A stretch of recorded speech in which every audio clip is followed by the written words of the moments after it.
Комиссия ООН приняла решение исключить марихуану из списка опасных наркотиков в мире по предложению Всемирной организации здравоохранения. В комиссии приняли участие 53 страны, и 27 из них, включая США и Европейский Союз, поддержали такое решение. Между тем, Украина заняла нейтральную позицию. Россия и еще 25 стран проголосовали против, в том числе и Кыргызстан. Правоохранители объяснили это решение тем, что конопля в Кыргызстане растет на площади более 10 тысяч гектаров, и ослабление мер против нее может негативно сказаться на наркоситуации в стране. Ежегодно в Кыргызской республике до 15 тонн продуктов каннабиса изымается. На 6,5 миллиона населения это критическая масса, будем так говорить. 80% зависимых от наркотиков лиц потребляют продукты каннабиса. Естественно, Кыргызская республика из государственного бюджета покрывает расходы на их лечение. Естественно, что Кыргызская республика покрывает расходы на несение службы правоохранительными органами, такими как пограничная служба, нацбезопасность, органы внутренних дел, прокуратура, суды, пенитенциарная система. В 1961 году марихуана была включена в список Общей конвенции о наркотических средствах как опасный наркотик. По мнению экспертов, решение комиссии ООН не действует, потому что в каждой стране своя наркополитика. Однако в Кыргызстане есть те, кто считает, что каннабис следует легализовать. Депутат Жогорку Кеңеша Дастан Бекешев призвал к легализации марихуаны, который и так вывозится контрабандным путем. Но многие не поддержали такую инициативу. По словам нардепа, в будущем все равно мы придем к тому, что легкие наркотики будут легализованы.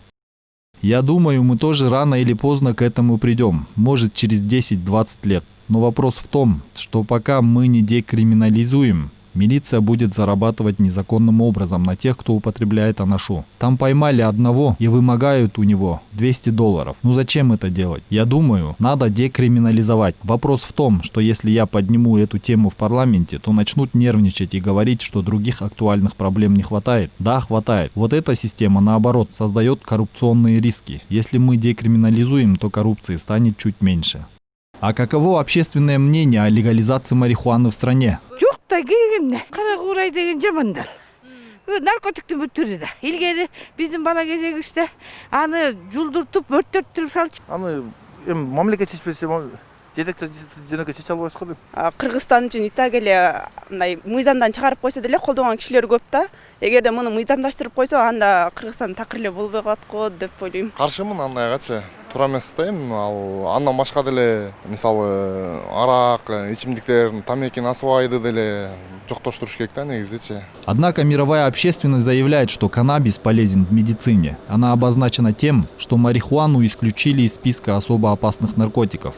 Напомним, что такую инициативу поддерживал известный профессор Кыргызстана Жеңишбек Назаралиев. В связи с этим наркологи Кыргызстана заявляют, что общественность еще не готова к легализации марихуаны и отметили роль в медицине. Вообще марихуану медицина, вот те страны, которые легализованы, они используют в разных формах. То есть это не обязательно вот именно, скажем, вот эта трава, а это масло, это может быть крема, это может быть спреи, которые используются защечно, могут использоваться как место, где болит, использоваться. Однако, по словам начальника службы по контролю наркотиков, о пользе марихуаны конкретных научных доказательств не существует. Других благоприятных условий для беспрепятственной продажи населению и так далее, это решение не предполагает. Поэтому я хотел бы сказать всем, кто выступает, в том числе в средствах массовой информации, с заявлениями о том, что комиссия приняла решение о легализации этих продуктов, это не соответствует действительности.